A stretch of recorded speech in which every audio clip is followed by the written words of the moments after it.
नमस्कार, कान्तिपुर समाचारमा स्वागत छ। सुरु गरौं अहिलेका मुख्य समाचारबाट। कोरोनाबाट एकै दिन 24 जनाको मृत्यु, 1700 बढी बिरामी थपिए। भारतले 800 रुपैयाँमा परीक्षण थाल्दा नेपालमा अझै 2000। सरकारद्वारा गठित आयोग समिति र कार्यदलका सुझाव सिफारिस अलपत्र, कार्यान्वयनमा सरकारकै अनिच्छा। महामारीले गत वर्षभन्दा आयात 48 अर्ब घट्यो। व्यापार घाटामा सुधार भए पनि खाद्यान्न परनिर्भरतामा बढोत्तरी। फ्रान्सको राजधानी पेरिसमा आप्रवासीमाथि प्रहरी ज्यादती, दर्जनौं घाइते।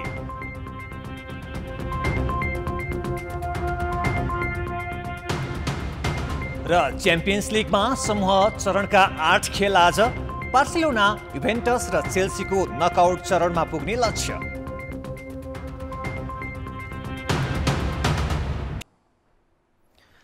कोरोना संक्रमणबाट पछिल्लो 24 घण्टामा 24 जनाको मृत्यु भएको छ।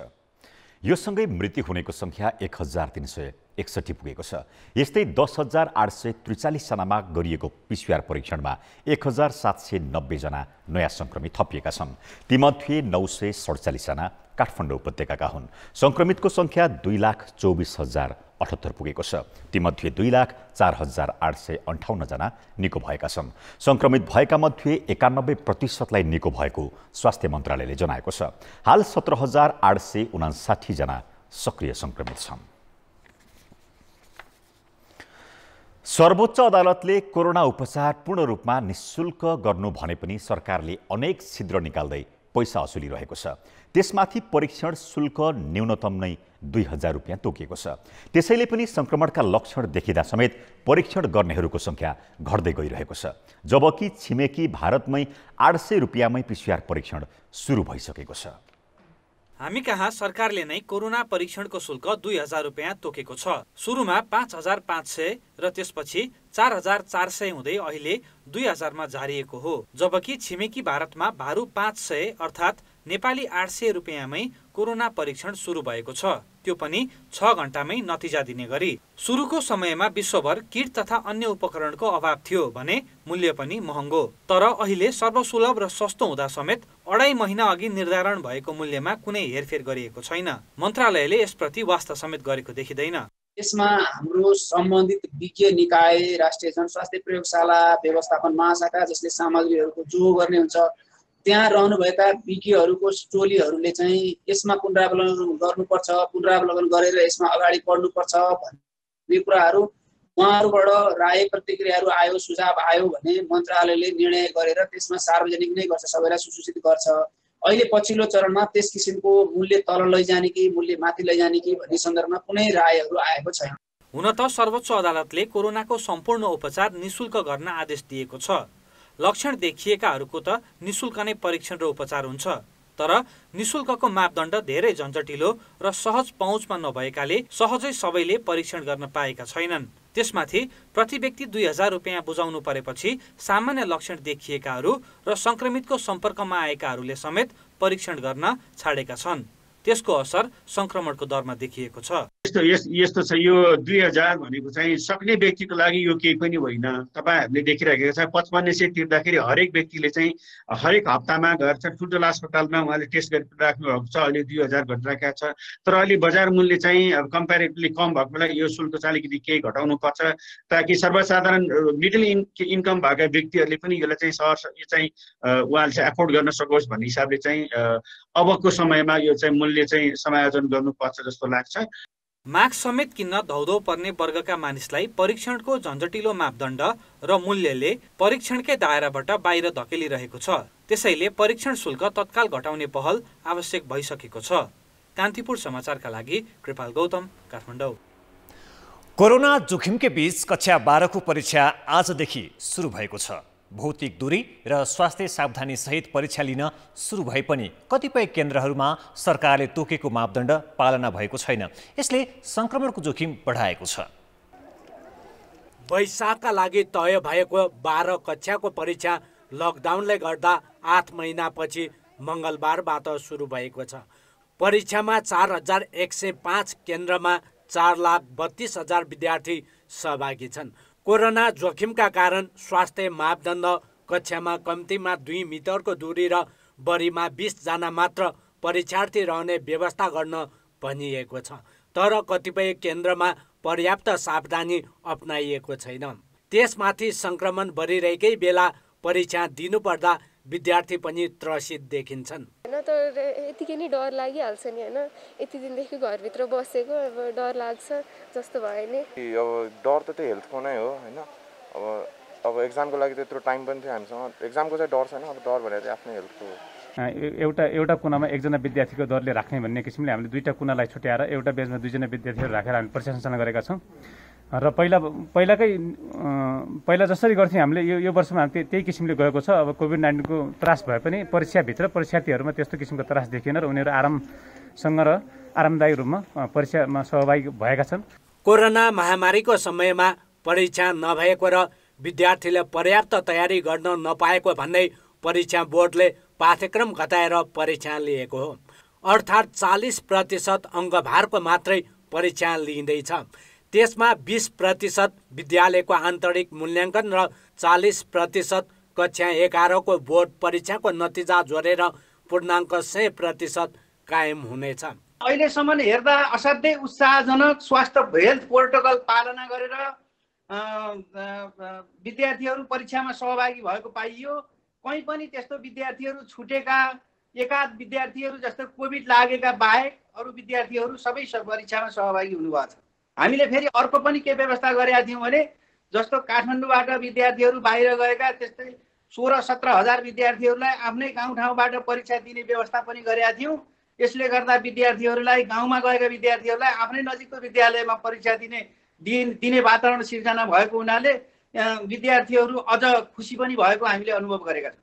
कोरोना महामारीकै प्रभावले तोकिएको केन्द्रमा जान नसकेका 16,000 विद्यार्थीले बसोबास गरेको नजिकको विद्यालयमा परीक्षा दिइरहेका छन्। परीक्षा मङ्सिर 16 गतेसम्म सञ्चालन हुनेछ। यस बीचमा सङ्क्रमणका कारण सहभागी हुन नसकेका विद्यार्थीको पछि परीक्षा लिने व्यवस्था परीक्षा बोर्डले गरेको छ। कान्तिपुर समाचारका लागि हुम्लाबाट जनक साई, क्यामेरामा मुरारी घिमिरेका साथ सृजना बास्तोला र नारायण किलम्बु, काठमाडौँ। प्रधानमन्त्रीदेखि पूर्व प्रधानमन्त्री र उच्च राजनीतिज्ञहरूले एकपछि अर्को गर्दै विदेशी दूतहरूसँग भेटघाट बढाइरहेका छन्। तर कसैले पनि तोकिएको कूटनीतिक आचरण पालना गरेका छैनन्। आफू खुसी विदेशीलाई भेट्ने र त्यसलाई आफ्नो लाभहानिसँग जोड्ने प्रवृत्तिले न द्विपक्षीय भेटवार्ताहरू लिपिबद्ध हुन सकेका छन् न त समदूरीको सम्बन्ध नै विकास हुन सकेको छ। बरु त्यसले बाहिरी चलखेल र हस्तक्षेपलाई बढाइरहेको छ। सत्तारूढ दल नेकपाका अध्यक्ष पुष्पकमल दाहालले सोमबार आफ्नै निवास खुमलटारमा चिनिया राजदूत हौ एन्चीसँग भेटवार्ता गरे। तर भेट पूर्व न परराष्ट्र मन्त्रालयले पत्तो पायो न त भेटघाटमा के कुरा भयो भनेर कुनै औपचारिक जानकारी नै मन्त्रालयलाई गराइयो। जबकि दाहाल आफैले यसअघि 2 पटक मुलुकको बागडोर सम्हालिसकेका छन्। राजदूत एन्चीले मङ्सिर 2 गते बेलुका बालुवाटारै पुगेर प्रधानमन्त्री केपी शर्मा ओलीसँग भेटवार्ता गरिन्। त्यहाँ पनि परराष्ट्रलाई औपचारिक रूपमा थाहै दिएन। प्रतिनिधि बस्ने त टाढाको कुरा। प्रधानमन्त्री ओलीले भारतीय खुफिया संस्था रका प्रमुख सामन्त गोयललाई समेत बालुवाटारमै सुटुक्क भेटेका थिए। आफैले तय गरेको मापदण्डलाई स्वयं प्रधानमन्त्री र प्रधानमन्त्री भइसकेका नेताले कसरी व्यवस्था गर्छन् भन्ने यी ताजा उदाहरण हुन्। विदेशी दूतलाई भेट्दा परराष्ट्र मन्त्रालयका प्रतिनिधि राख्नुपर्ने र विषयको अभिलेख हुनुपर्ने आचार संहिता छ। तर त्यसलाई न राजनीतिक नेतृत्वले पालना गरेको छ न त परराष्ट्रले कूटनीतिक आचरण कार्यान्वयन गराउन सकेको छ। भारत र चीनको बीचमा रहेको र अत्यन्त सामरिक महत्त्व र सेन्सिटिभ अवस्था भएको देश भएको हुनाले र फेरि बाह्य शक्तिहरूको पनि अब अहिलेको अवस्थामा त झन् बढी चलखेल भएको र अब हाम्रो इतिहास पनि बाहिरका मुलुकहरूको चलखेलको चाहिँ केन्द्र भएको र कतिपय इतिहासका घटनाहरूले पनि देखाएको हुनाले मलाई लाग्छ त्यो चाहिँ अलिकति नकारात्मक प्रभाव पर्न सक्छ। त्यो संस्कार र त्यो एउटा कल्चर हामीले डिप्लोमेसीमा चाहिँ हाम्रो परराष्ट्र मार्फत अथवा परराष्ट्रको प्रतिनिधि राखेर भेट्ने गर्ने संस्कार हामीले विकास गर्न सक्यौँ भने मुलुकलाई चाहिँ फाइदा बढ्ता हुन्छ। अझ राजदूत वा कुनै विदेशी प्रतिनिधि उनीहरूलाई कार्यकारी पदमा रहेका र रहिसकेका दुवै थरीले फेर्दा आचार संहिताले त अभिलेख राख्ने मात्र होइन, भेटघाटको पूर्व सूचना नै परराष्ट्रलाई दिनुपर्ने भनेको छ, जबकि यसको कार्यान्वयन कार्यकारी तहबाटै भइरहेको छैन। अब पार्टी अन्तर पार्टी जुन दलभित्र हुने जुन खालका सङ्कटहरू हुन्, जुन मतभेदहरू हुन्, त्यस्तोमा समेत विदेशीहरूको सहभागिता हुने अथवा यहाँ हुने राजनीतिक उतार चढावमा विदेशीहरूको चलखेल हुने अथवा यहाँ हुने प्रोजेक्ट प्लान प्रोग्राम्सहरूमा चाहिँ विदेशीहरूको घुसपैठ हुने अथवा त्यो पोलिसीलाई नै एक खालको प्रभावित गर्ने गरी चाहिँ पोलिसी लेभलमा इङ्गेज भएका मान्छेहरूलाई विदेशीले जहाँ जति बेला जसरी पनि भेट्ने, त्यो स्थितिले गर्दाखेरि हामीले हाम्रो राष्ट्रको सुरक्षादेखि लिएर हाम्रो विकासदेखि लिएर हाम्रो नीति निर्माणदेखि लिएर हामीले गर्ने हरेक क्रियाकलाप, हामीले गर्ने हरेक काम कारबाहीमा चाहिँ विदेशीको प्रभाव पर्ने स्थिति हुन्छ। कार्यकारी प्रमुखदेखि उच्च राजनैतिक नेतृत्वले मनमौजी विदेशी दूतलाई भेट्ने र आफू अनुकूल त्यसको व्याख्या गर्ने अभ्यासले मुलुकको कूटनीतिलाई कमजोर बनाइरहेको छ। त्यसैले अनावश्यक बाह्य प्रभाव रोक्न र मुलुकको हितका लागि पनि कूटनीतिक आचार संहिताको कडाइका साथ पालना हुनुपर्छ। कान्तिपुर समाचारका लागि नवराज पाण्डे, काठमाडौँ। महोत्तरीमा बालिका बलात्कारपछि हत्या गरिएको घटनाको विरोधमा बर्दिवासमा भएको प्रदर्शनका क्रममा प्रहरीको गोली लागि 3 जना घाइते भएका छन्। 6 वर्षीय एक बालिकालाई बलात्कार गरी हत्या गरेको विरोधमा आज स्थानीय विरोध प्रदर्शनमा उत्रिएका थिए। बर्दिवासका सञ्जय न्यौपाने, अफ्ताब आलम र श्याम कार्की प्रहरीले चलाएको गोली लागेर गम्भीर घाइते भएका हुन्। तेघरामा गोली लागेका न्यौपाने र घाँटीमा गोली लागेका कार्कीलाई बर्दिवासमा उपचार सम्भव नभएपछि हेलिकप्टरबाट काठमाडौँको ग्रान्डी अस्पतालमा पठाइएको महोत्तरीका प्रमुख जिल्ला अधिकारी कृष्ण बहादुर कटुवाले जानकारी दिए। टाउकोमा छरा लागेका आलमको अवस्था सामान्य रहेकाले बर्दिवास स्थित शुभ स्वस्तिक अस्पतालमा उपचार भइरहेको छ। 3 दिन अघि आइतबार बेलुकादेखि बेपत्ता भएकी बर्दिवास नगरपालिका 14 शुभम बस्तीकी शहीद आलमकी 6 वर्षीय छोरी गुलाब शाह खातुनको हत्या गरिएको अवस्थामा राति शव भेटिएको थियो। स्थानीय 25 वर्षीय अरुण कुमार शाहले बलात्कार गरी हत्या गरेर शव बोरामा राखेर फालेको स्वीकार गरेको प्रहरीले जनाएको छ। बिहानैदेखि आक्रोशित स्थानीयले पक्राउ परेका शाहको घरमा आगो लगाए भने पूर्व पश्चिम राजमार्ग अवरुद्ध गरी दिनभर प्रदर्शन गरे। दिउँसो बालिकाको शव राजमार्गमा राखेर प्रदर्शन गर्न थालेपछि प्रहरीले गोली चलाएको थियो। सत्ताधारी दल नेकपा भित्रको विवादको प्रत्यक्ष असर पार्टीको स्थायीदेखि केन्द्रीय समिति बैठक र महाधिवेशनसम्मै पर्ने भएको छ। विवादकै कारण 2 पटक स्थगित भइसकेको केन्द्रीय समिति बैठक फेरि पनि अन्यलपूर्ण बनेको छ भने क्रियाशील सदस्यता वितरणदेखि सङ्गठन एकीकरणका काम समेत थप अनिश्चयतर्फ धकेलिएका छन्। ओली पक्षले टार्न खोजे पनि बहुमत सदस्यको उपस्थितिमा पार्टी संयन्त्रका बैठक गरी निर्णय लिने चेतावनी दाहाल नेपाल खेमाको छ। चैत 25 देखि तोकिएको महाधिवेशनको तयारीका लागि भनेर कार्तिक 15 देखि 17 गतेसम्मलाई नेकपाले केन्द्रीय समिति बैठक तय गरेको थियो। केन्द्रीय समितिको बैठकको एजेन्डा तय गर्न स्थायी समिति बैठक पूर्व निर्धारित नै थियो। भदौ 26 को स्थायी समिति बैठकपछि साम्य भएको भनिएको विवाद 2 साता पनि बित्न नपाउँदै पुनः सतहमा आयो। राजदूत सिफारिस, मन्त्री परिषद हेरफेर, कर्णाली प्रदेशको घटनामा आफ्नो पक्षलाई उकास्नेदेखि कूटनीतिक मर्यादा विपरीतका भेटघाट ओलीले गरेको भन्दै पुष्पकमल दाहाल र माधव नेपाल खेमाले मोर्चाबन्दी गरिरहेको छ। झगडा बढेपछि मक्सिर 3 को सचिवालय बैठकले केन्द्रीय समितिको बैठक मक्सिर 15 बाट 10 दिन पछि धकेलेर 25 गतेलाई सारेको छ भने 18 गतेलाई स्थायी समिति बैठक तय गरेको छ। 2 अध्यक्ष बीच बढेको दूरी र सचिवालयमा समेत साझा प्रस्ताव आउने सम्भावना क्षीण भएकाले तोकिएको मितिमा स्थायी र केन्द्रीय समिति बैठक हुनेमा पनि अनिश्चितता बढेको छ। किनकि अहिले पार्टी केन्द्रीय कार्यालय अझै मक्सिर 13 को सचिवालय बैठक नै पर्खेर बसेको अवस्था छ। 13 गते हाम्रो सचिवालयको मिटिङ छ। अब सचिवालयको मिटिङले 25 गते केन्द्रीय कमिटीको बैठक आयोजना गर्ने भनेर निष्कर्ष निकालिसकेपछि अनि हामी त्यो अवधिमा अथवा 25 गते केन्द्रीय कमिटीको बैठक आयोजना गर्नका निम्ति जुन तयारी गर्नुपर्ने हो हामी त्यो तयारी गर्छौँ। तोकिएका बैठकमा आफू चेपुवामा पर्ने देखेका प्रधानमन्त्री ओली भने तत्काल स्थायी र केन्द्रीय समिति बैठक गर्ने मनस्थितिमा छैनन्। सचिवालय बैठक समेत टार्न खोजेका उनी दबावमा परेपछि मात्रै मक्सिर 3 मा बैठकमा सहभागी भएका थिए। यता दाहाल नेपाल खेमा भने पार्टी स्थायी र केन्द्रीय समिति बैठक नरोकिने भन्दै ओली पक्ष सहभागी नभए पनि बहुमतको आधारमा निर्णय लिने चेतावनी दिइरहेको छ। तर अब कुनै हालतमा पनि केन्द्रीय कमिटी स्थायी कमिटीको बैठक सर्नु हुँदैन, टार्नु हुँदैन। यदि उहाँहरू सहमत हुनुहुन्छ, सहमत भएर आउनुहुन्छ, उहाँहरूको बिचमा विवाद हुन्छ, त्यो विवाद स्थायी कमिटीमा ल्याउनुहोस्, त्यहाँ हामी छलफल गर्छौँ र हामी टुङ्गो लगाउँछौँ, हामी निर्णय गर्छौँ। हामी छलफल मात्रै गर्दैनौँ, निर्णय पनि गर्छौँ। आएका विवाद मध्ये, प्रस्ताव मध्ये कुन ठिक हो, कुन बेठिक हो, के कारणले ठिक, के कारणले बेठिक भन्ने कुरा त्यो छुट्याउने हैसियत, त्यसको सबै कुरा ठिक बेठिक विश्लेषण गर्ने हैसियत बकाइदा स्थायी कमिटी र केन्द्रीय कमिटीका सदस्यहरूसित छ। असोज 6 को सचिवालय बैठकले 10 दिनभित्र पार्टी एकीकरणका बाँकी काम सक्ने र त्यसपछि क्रियाशील सदस्यता वितरणको काम अगाडि बढाउने गरी अध्यक्षको परामर्शमा महासचिवले प्रस्ताव ल्याउने निर्णय गरेको थियो। पार्टी भित्रको विवादले त्यो ओझेलमा परेको छ।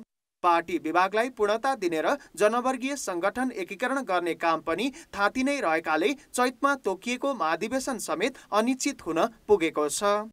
कान्तिपुर समाचारका लागि बाबुराम तिमिल सिन्हा, काठमाडौँ। सरकारले कुनै विषयमा विवाद वा अन्यल देखिए त्यसको अध्ययन र सुझावका लागि आयोग, समिति वा कार्यदल गठन गर्न सक्छ। त्यसले दिएको सुझावका आधारमा समस्या समाधानका लागि पहल गर्ने सामान्य परम्परा पनि छ। तर सरकारद्वारा गठित त्यस्ता अस्थायी संयन्त्रका प्रतिवेदन भने अलपत्र परिरहेका छन्। कति त सार्वजनिक नै गरिएको छैन भने कति सार्वजनिक भए पनि कार्यान्वयनमा गएकै छैन।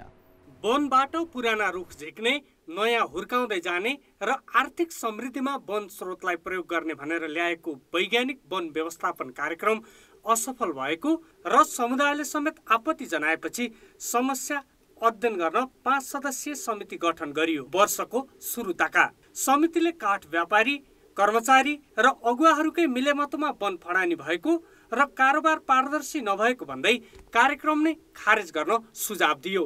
भदौ 26 गते प्रतिवेदन बुझ्दै प्रधानमन्त्री केपी शर्मा ओलीले तत्काल कार्यान्वयन गर्न वन मन्त्रालयलाई निर्देशन पनि दिए। तर मन्त्रालयले अहिलेसम्म कार्यान्वयनमा रुचि देखाएको छैन। यो त एउटा उदाहरण हो।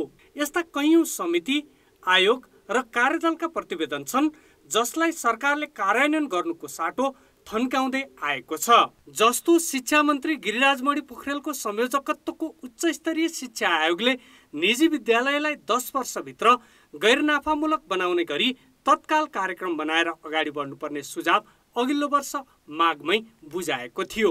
तर त्यसपछि ल्याएको शिक्षा नीतिमा त्यसलाई सम्बोधन नै गरिएन। 52 जनालाई कारबाहीको सिफारिस गरिएको चिकित्सा शिक्षा जाँचबुझ आयोगको प्रतिवेदन त अहिलेसम्म कहाँ छ, सरकार बाहेक अरूलाई थाहै छैन। काशीराज दाहालको संयोजकत्वमा गठित संघीय प्रशासनिक पुनर्संरचना आयोगले 3 वर्ष अघि नै संघमा बढीमा 15 मन्त्रालय र 23 विभाग राख्न सुझाव दिएको थियो। तर मन्त्रालय फुटाएर 25 पुर्याउन खोजिएको छ भने विभागहरू दोब्बर र कर्मचारी दरबन्दी केन्द्रमै 50,000 पुर्याइएको छ। दिल्लीराज खनालको संयोजकत्वमा गठित सार्वजनिक खर्च पुनरावलोकन आयोगले अनुत्पादक क्षेत्रमा ठूलो धनराशि खर्च भइरहेको भन्दै थुप्रै क्षेत्रमा खर्च कटौती गर्न सुझाव दिएको छ। त्यो प्रतिवेदन पनि सार्वजनिक नै नगरी महिनौदेखि लुकाइएको छ। जुन अनुत्पादक वा काम नलाग्ने खालका संस्थानहरू छन् तिनलाई खारेज गर्ने, केहीलाई गाभ्ने, केहीमा चाहिँ नि बाहिरको अर्को चाहिँ नि तपाईँको निजी सरकारी साझेदारीमा लिएर जाने र सरकारको दायित्व त्यसमा व्यापक रूपमा हटाउने भनेर भनिएको थियो। त्यसमा पनि कुनै आधारभूत रूपमा चाहिँ नि काम भएको छैन र एउटा नयाँ ढङ्गले जानुपर्ने जुन किसिमको स्थिति थियो त्यतातिर चाहिँ ठोस पहल भएको मैले स्थिति देख्दिनँ। आफैले बनाएका आयोग र समितिका सुझावलाई सरकारले खिल्ली उडाइरहेका दृष्टान्त जति खोज्यो उति भेटिन्छन्। तत्कालको असन्तुष्टि र परिस्थिति साम्य पार्न समितिहरू गठन गर्ने तर सुझाव कार्यान्वयन नगर्ने परम्परा नै बसिसकेको छ। बरु यस्ता समितिहरू केही मान्छेलाई जागिर खाने थलो मात्रै हुन पुगेका छन्। स्वार्थ पूर्ति गर्न सक्ने खालका प्रावधानहरू त्यहाँ भएनन् भने त्यो किन सार्वजनिक गर्न पर्यो? आवश्यकतै थियो भनेर आफ्नो अनुकूलको प्रतिवेदन भयो भने त्यो सार्वजनिक हुन्छ। अनि किन गर्नु पर्यो? किनभने तत्कालको समस्या त समाधान भइसक्यो। छानबिन आयोग, समिति तथा कार्यदलका सुझाव र सिफारिस आफूलाई फाइदा हुने देखेमा अघि बढाउने नत्र लुकाउने या कार्यान्वयन नगर्ने प्रवृत्ति छ। यसले विकृति बढाइरहेको छ भने अर्कोतिर त्यस्ता संयन्त्र असन्तुष्टि सामसुम पार्न बन्छन् भन्ने स्थापित भइरहेको छ। कान्तिपुर समाचारका लागि दीपक आचार्य, काठमाडौँ। मुलुकमा बेरोजगारको ताती लाग्दा आकर्षक मानिने जागिरमा भने योग्य मान्छे पाइनै छाडेको छ। त्रिभुवन विश्वविद्यालयले उपप्राध्यापकका लागि गत वर्ष खुलाएको परीक्षामा कुनै विषयमा एकजना पनि उत्तीर्ण नहुनु र निजी प्रतिष्ठानले अनुसन्धानकर्ताका लागि आह्वान गरेको विज्ञापनमा पर्याप्त आवेदन नै नपर्नुले के सङ्केत गर्छ त? हेरौँ यो रिपोर्ट।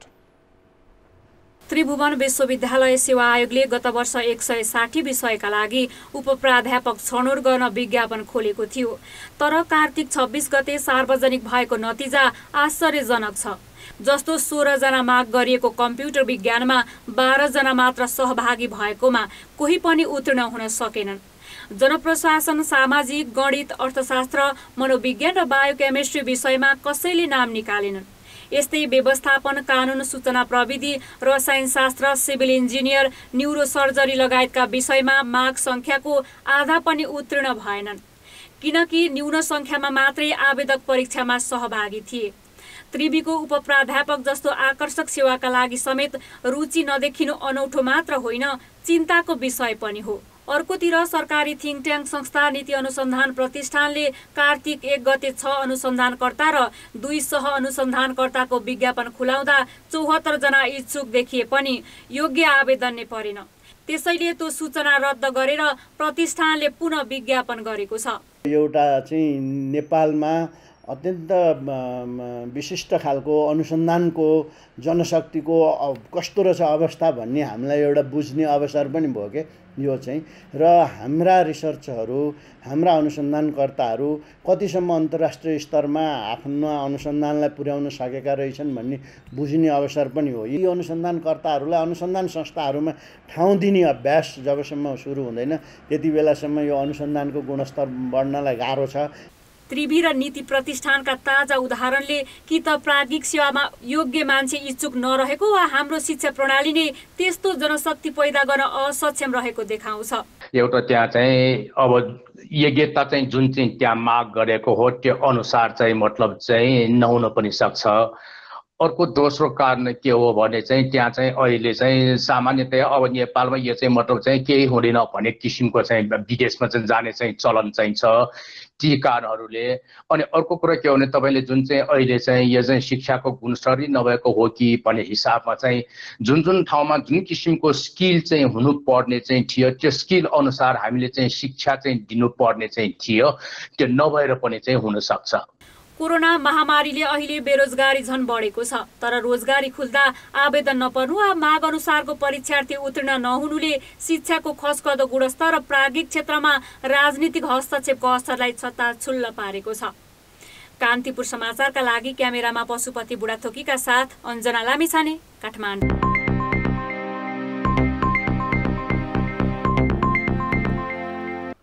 कोरोना महामारीका कारण आयात कम हुँदा मुलुकको व्यापार घाटामा सुधार आएको छ।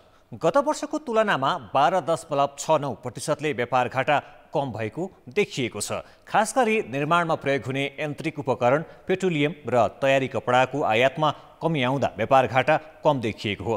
तर यो अवधिमा खाद्यान्न पर निर्भरता भने झन बढेको छ।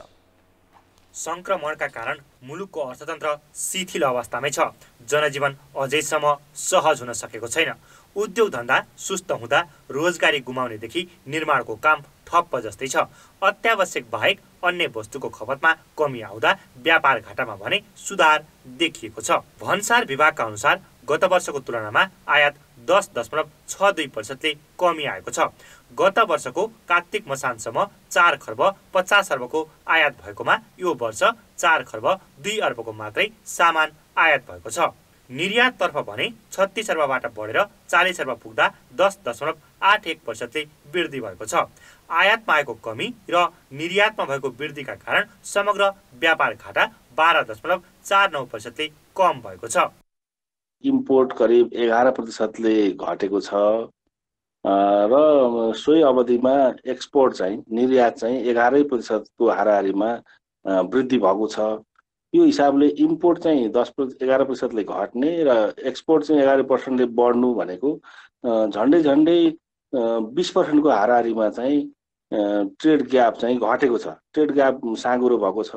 ग्याप साँगुरो हुनु भनेको अर्थतन्त्रको लागि चाहिँ एउटा राम्रो पक्ष हो। निर्माणमा प्रयोग हुने यन्त्रसँगै पेट्रोलियम र तयारी कपडाको आयात घट्दा व्यापार घाटा कम हुन सकेको हो। निर्माण यन्त्र आयात मात्रै 56%ले घटेको छ। तर पछिल्लो समय चामल, चिनी, गहुँ, धान र भटमास लगायत खाद्य वस्तुको आयात बढेको छ। यसले उत्पादन कम र उपभोग झन बढेको देखाउँछ। अर्कोतिर केही मात्रामा निर्यात पनि बढेको छ। गत वर्षको कार्तिक मसानसम्म 4 अर्ब 75 करोडको पाम तेल निर्यात भएको थियो। तर भारतले पाम तेलमा रोक लगाएपछि भने यो वर्षको सोही अवधिमा जम्मा 4,43,000 रुपियाँको मात्रै निर्यात भएको छ। यो वर्ष भटमासको तेल निर्यात भने बढेको छ। गत वर्षको कार्तिक मसानसम्म 2 अर्ब 5 करोडको भटमासको तेल निर्यात भएकोमा यो वर्ष सोही अवधिमा 10 अर्ब 26 करोडको भटमासको तेल निर्यात भएको छ। जबकि भटमास भने बाहिरबाटै बढी आएको छ। यसले निर्यात अल्पकालीन रूपमा मात्रै बढेको देखाउँछ। भटमासको तेल, वनस्पति तेल, वनस्पति घिउ यिनीहरू बाहिरबाट आयात गर्ने र यसले चाहिँ यो ड्युटी डिफरेन्सेसको कारणले गर्दा भारतमा नेपालबाट जाँदा 0 ट्यारिफमा जाने, अन्तर्बाट आउँदा ट्यारिफ लाग्ने कारणले गर्दाखेरिमा पनि अलिकति त्यो ट्यारिफ को तपाईको एडभान्टेजको लागि त्यो वस्तुहरू निर्यात भइराखेको पनि हो। खास गरी भारतसँग वर्षेनी बढ्दो व्यापार घाटा मुलुककै अर्थतन्त्रका लागि टाउको दुखाइको विषय बन्दै आएको छ। कोरोनाका कारण यसपालि व्यापार घाटा त कम भएको छ, जुन विकास निर्माण ठप्प हुँदाको परिणाम हो। त्यसमाथि खाद्यान्न आयात बढ्नुले पनि सकारात्मक संकेत देखाउँदैन। कान्तिपुर समाचारका लागि सुधिल पोखरेल, काठमाडौँ। नेप्से परिसूचक आज 29.68 अङ्कले बढेर 1810 अङ्कमा पुगेको छ। मङ्गलबारको कारोबारमा होटल बाहेक अन्य सबै समूहका परिसूचक बढेका छन्। निर्जीवन बीमाको परिसूचक सबैभन्दा बढी 327.51 अङ्कले बढेको छ। महामारीका कारण पर्यटक नआएकाले होटलहरूको आम्दानी छैन, तैपनि केही समयदेखि होटलहरूको सेयर मूल्य लगातार बढेका छन्, जसलाई मङ्गलबारको बजारले केही करेक्सन गरेको छ। बजारमा 196 कम्पनीको 1 करोड 17 लाख किता सेयर 49,783 पटक किनबेच हुँदा 5 अर्ब 44 करोडको कारोबार भएको छ। आज पोर्टलर्स नेपाल, हिमालय डिस्टिलरी र विशाल बजारका लगानीकर्ताले सबैभन्दा बढी कमाएका छन्। यस्तै सोल्टी होटल, सप्तकोशी विकास बैंक र जानकी फाइनान्सका लगानीकर्ताले भने बढी गुमाएका छन्। एनआइसी एसिया, नेपाल दूरसञ्चार र नेपाल पुनर्बीमा कम्पनी कारोबारका आधारमा अग्रस्थानमा रहेका छन्। नेपालीहरूको प्रमुख रोजगार गन्तव्य मुलुक कतारले नयाँ श्रमिक भर्ना प्रक्रिया अघि बढाएको छ। 8 महिनादेखि रोकिएको श्रम बजार खुला भएपछि नयाँ र पुराना मागपत्रमा जाने श्रमिकलाई सहजीकरण गर्न तयारीमा नेपाली राजदूतावास छ। खाडीको मुलुक कतारले गत साता नयाँ श्रमिक भर्ना प्रक्रिया खुला भएको सूचना जारी गर्यो। त्यहाँको सरकारले अब नयाँ परियोजनामा समेत नयाँ श्रमिक भर्ना गर्नेछ। कोरोनाका कारण यसअघि नेपालसहित विभिन्न देशलाई उच्च जोखिमको सूचीमा राखेको कतारले स्वास्थ्य सुरक्षाका मापदण्डसहित श्रमिक भर्नाको काम अघि बढाएको हो। त्यसैले नेपाली राजदूतावासले पनि रोजगारदातालाई पेश गर्ने मागपत्रको प्रमाणीकरण थालिसकेको छ। हाम्रो नेपालको सरकारले श्रम स्वीकृति खोलेको हामीलाई अब प्रमाणीकरण दिन सकिन्छ भनेर निर्देशन पनि प्राप्त गरेको। यहाँको सरकारले पनि अब चाहिँ नयाँ कामदारहरूको निम्ति भिसा गरेको भनेर भनेकाले अब सबै किसिमका यहाँका जुन एउटा प्रोसिजरल कुराहरू छन् ती कम्प्लिट भएका छन्। कतार बाहेक अन्य खाडी मुलुकले आप्रवासी नयाँ श्रमिक भर्नामा अहिलेसम्म सुरसार गरेका छैनन्। संयुक्त अरब इमिरेट्स युएईले श्रमिकको मागपत्र प्रमाणीकरणमै आलटाल गरिरहेको छ। दुबईमा श्रमिक पठाउने अन्य देशले भर्ना प्रक्रिया अघि बढाए पनि नेपाली पक्षबाट पर्याप्त पहल भएको छैन।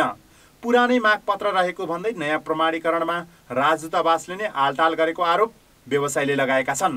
युएले सरकारी र अर्ध सरकारी कम्पनीहरूमा श्रमिक मागेको उनीहरूको दाबी छ। बडो चिन्तित छौँ कि जुन नेपालमा यो आउने यति ठुलो अहिले इन्क्वायरीहरू आइरहेको छ, मागपत्रहरू चाहिँ विभिन्न रोजगारदाता कम्पनीहरूले चाहिँ नेपालबाट चाहिँ कामदारहरू चाहिँ लानेको लागि चाहिँ मागपत्र दिने अवस्था सिर्जना भएको छ। यदि तत्कालै दूतावासहरूले चाहिँ मागपत्र प्रमाणीकरण नगरेको खण्डमा हामीलाई आउने यो मागहरू चाहिँ अन्य मुलुकमा डाइभर्ट हुने डर छ। सबै देशमा गरी अहिले करिब 1 लाख श्रमिकको माग आएको व्यवसायीको भनाइ छ। तर जनशक्ति अभाव र कोरोना त्रासले मागपत्रको प्रमाणीकरण गर्न नसकेको रिपोर्ट परराष्ट्र मन्त्रालयमा दूतावासहरूले पठाएका छन्। कान्तिपुर समाचारका लागि सुमन पन्थ, काठमाडौँ। बैतडीमा जीप दुर्घटना हुँदा 5 जनाको मृत्यु भएको छ भने 4 घाइते भएका छन्।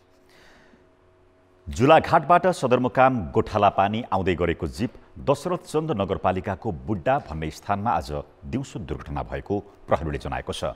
घाइतेहरूको जिल्ला अस्पतालमा उपचार भइरहेको छ। सडकबाट करिब 150 मिटर तल खसेको जीप तीव्र गतिका कारण दुर्घटना भएको हुन सक्ने प्रहरीको अनुमान छ। दुर्घटनामा ज्यान गुमाउनेहरू भारतबाट पेन्सन बुझेर नेपाल प्रस्थान गर्दै थिए। लामो समयदेखि सोमबार जुलाघाट नाका खुलेसँगै उनीहरू पेन्सन बुझ्न भारत गएका थिए। अब जनमतको अन्तिम परिणाम। जनमतमा हिजो हाम्रो प्रश्न थियो, सरकारले संसद बोलाउन पहल गर्न भन्दा एकपछि अर्को अध्यादेश किन ल्याएको होला? ए, संसद छल्न, बी, प्रतिपक्ष कमजोर भएर, सी, नियत नै खराब भएर। जनमतको अन्तिम परिणाम यस्तो छ, ए, संसद छल्नमा 64%, बी, प्रतिपक्ष कमजोर भएरमा 19%, त्यसै गरी सी, नियत नै खराब भएरमा 17% मत प्राप्त भएको छ। अब जनमतमा आजको प्रश्न। जनमतमा आज हाम्रो प्रश्न छ, आफैले बनाएका आयोग, समिति र कार्यदलका सिफारिस सरकारले किन कार्यान्वयन नगरेको होला? ए, आफू अनुकूल नभएर, बी, थामथुम मात्रै पार्न चाहेर, र सी, सिफारिस नै अव्यावहारिक भएर। जनमतको अन्तिम परिणाम भोलि साँझ 8 बजेको कान्तिपुर समाचारमा प्रसारण गर्नेछौँ। कृपया NEWS news space A, B वा सी टाइप गरी 34001 मा SMS गरी आफ्नो मत व्यक्त गर्नुहोला। अब जनताका आवाज हामीले 12 मा सोधेका छौँ, सरकारले जनहितमा काम गर्न नसक्नुको कारण के होला? जनताको आवाज। त करप्सन हो। यहाँ करप्सनको कारणले सबै सरकारहरूमा के भइरहेछ, त्यहाँ फन्डिङ जति आइरहेछ सब आफ्नै खल्ती भर्न खोजिरहेका छन्। जुन जोगी आए पनि कानै चिरेको भनेको जस्तै जुनै पनि सरकार आए पनि आफ्नै स्वार्थपूर्तिका लागि, आफ्नो परिवारको लागि, आफ्नो नातेदारहरूको लागि र आफ्नै खानदानहरूको लागि मात्रै काम गर्नुपर्ने। बहुमतको कुनै कदरै छैन। जनताको के चाहियो, के चाहेन, कस्तो विकास हुनु पर्यो त्यसलाई केही थाहा छैन। माओवादी हैन, नेकपा एमाले 2 जनाको सरकार बनेको, 2 जनाको नेतृत्वमा हैन। अब जहिले अब उले मैले गर्छु भन्ने, उले मैले गर्छु भन्ने बीचमा अब जनताहरूलाई दरापमा पार्ने। यो सरकारले त आफ्नो कुर्सीको चलखेलमा परेको छ। जनताको आशा निराश भइरहेछ।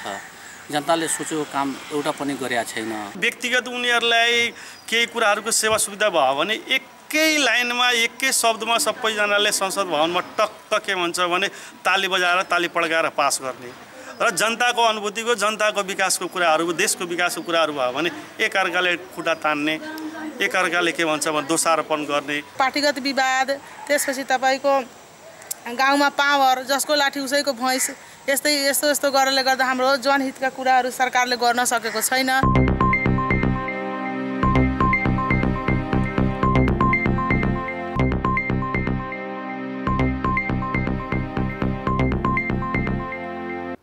नमस्कार, कान्तिपुर खेलकुद समाचारमा स्वागत छ। नेपाली राष्ट्रिय क्रिकेट टिमका खेलाडी Paras Khadka ICC associate player of the डिकेडको मनोनयनमा परेका छन्। अन्तर्राष्ट्रिय क्रिकेट परिषद ICCले आज सार्वजनिक गरेको दशक यताकै उत्कृष्ट खेलाडीको मनोनयनमा एसोसिएटतर्फ पारस सहित अन्य 5 खेलाडी समावेश छन्। मनोनयनमा परेका अन्य खेलाडीमा स्कटल्यान्डका काइल कोर्जर, क्यालम म्याक्लोएड र रिची बोरिङटन, पपुवा न्युगिनीका असद भाला र नेदरल्यान्ड्सका पिटर बोरेन छन्। ICCले सन् 2010 देखि 2020 सम्म अन्तर्राष्ट्रिय क्रिकेटमा उत्कृष्ट प्रदर्शन गर्ने खेलाडीलाई विभिन्न शीर्षकमा player of the decade award प्रदान गर्न लागेको हो। अवार्डको विस्तृत विवरण चरण भने आइसकेको छैन। अनलाइन मतदानको माध्यमबाट विजेता छनौट गरिनेछ।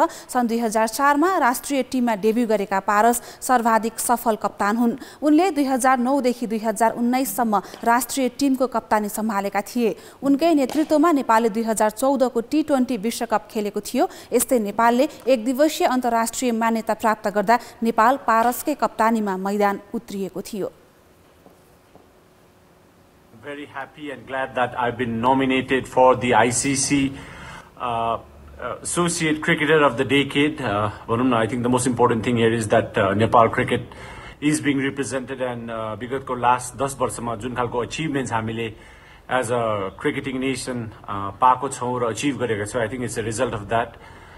Nepal cricketलाई माया गर्ने सम्पूर्ण fans, supporters, a lot of people who have invested into this game. I think सबैलाई धन्यवाद दिन चाहन्छु, and obviously just to be in that international frame of things where where we are an ODI country now, and there's a lot of eyes on Nepal cricket, and I believe Nepal cricket still has a very bright future ahead.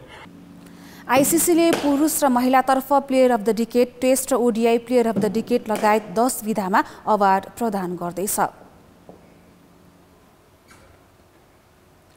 Nepal cricket संघ क्यानले आज खेलाडीको corona परीक्षण गरेको छ। खेलाडी, प्रशिक्षक तथा physio गरी टिमका 19 जनाको परीक्षण गरिएको हो। यस्तै टियु अन्तर्राष्ट्रिय क्रिकेट रङ्गशालामा कार्यरत 9 जना कर्मचारीको पनि परीक्षण गरिएको छ। परीक्षणपछि स्थानीय खेलाडीले आफ्नै घरमा बस्नेछन् भने अरू खेलाडीलाई राख्न क्यानले आइसोलेसन गृह बनाएको छ। संक्रमण नदेखिएका खेलाडी एवं टिमका सदस्यले मात्र भोलिबाट सुरु हुने बन्द प्रशिक्षणमा सहभागिता जनाउनेछन्। 2021मा हुने एक दिवसीय सिरिज तथा अन्य प्रतियोगिताको तयारी स्वरूप क्रिकेटको अभ्यास सुरु हुन लागेको हो।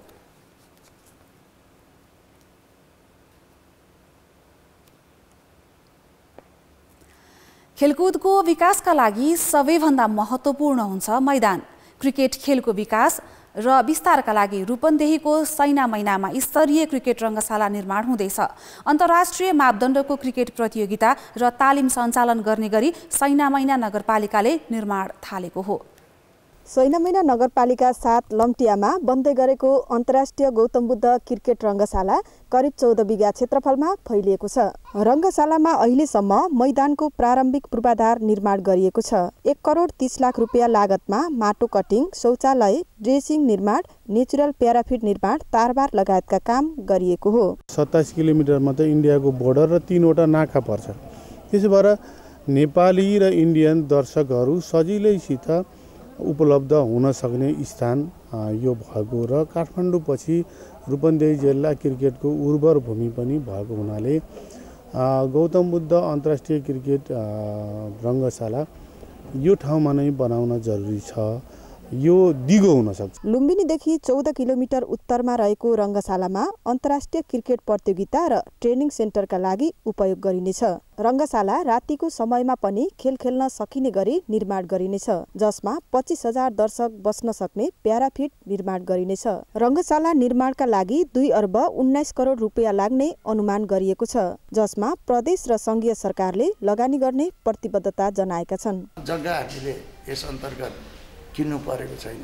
जग्गा उपलब्धता र त्यो निर्माणको क्रममा स्थानीय निकायको र स्थानीय चाहिँ जनसमुदाय, विशेष गरी यो जनसमुदाय अथवा उपभोक्ताज्यूहरूबाट हामीले चाहिँ प्रचुर मात्रामा सहयोग पाएका छौँ र त्यसले सहयोगको मात्रै होइन, अपनत्व पनि महसुस गर्नु भएको छ। त्यसको संरक्षण सम्वर्धनमा त्यो नभइकन खेलकुदको विकास पनि हुँदैन। रूपन्देही काठमाडौँ पछि बढी खेल गतिविधि हुने जिल्ला हो, तर मैदान अभावमा क्रिकेट खेलाडीहरू खुम्चिरहेका छन्। यस्तो बेलामा सैनामैनामा थालिएको अन्तर्राष्ट्रिय क्रिकेट रङ्गशालाको समयमा निर्माण सम्पन्न गर्न जरुरी छ। कान्तिपुर समाचारका लागि क्यामेरामा सुस्तिक श्रेष्ठका साथ अमृता अनमोल, सैनामैना, रूपन्देही। खेलकुद समाचार अहिलेलाई यति नै। धन्यवाद सबिना। अब मौसम सम्बन्धी जानकारी।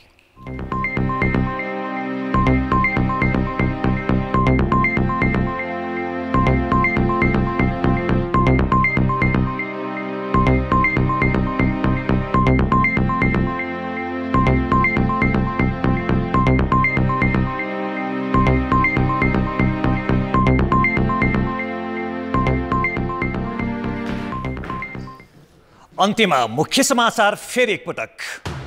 कोरोनाबाट एकै दिन 24 जनाको मृत्यु, 1700 बढी बिरामी थपिए। भारतले 800 रुपियाँमा परीक्षण थाल्दा नेपालमा अझै 2000। सरकारद्वारा गठित आयोग, समिति र कार्यदलका सुझाव सिफारिस अलपत्र, कार्यान्वयनमा सरकारकै अनिच्छा।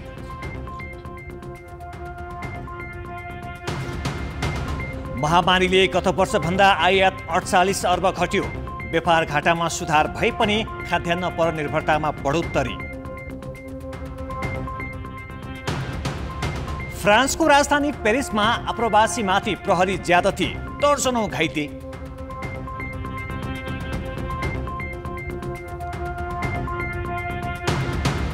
र च्याम्पियन्स लिगमा समूह चरणका 8 खेल आज।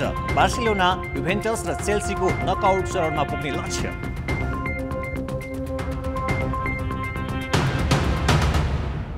कान्तिपुर समाचार अहिलेलाई सकियो। कान्तिपुर टेलिभिजन हेर्दै गर्नुहोला। नमस्ते।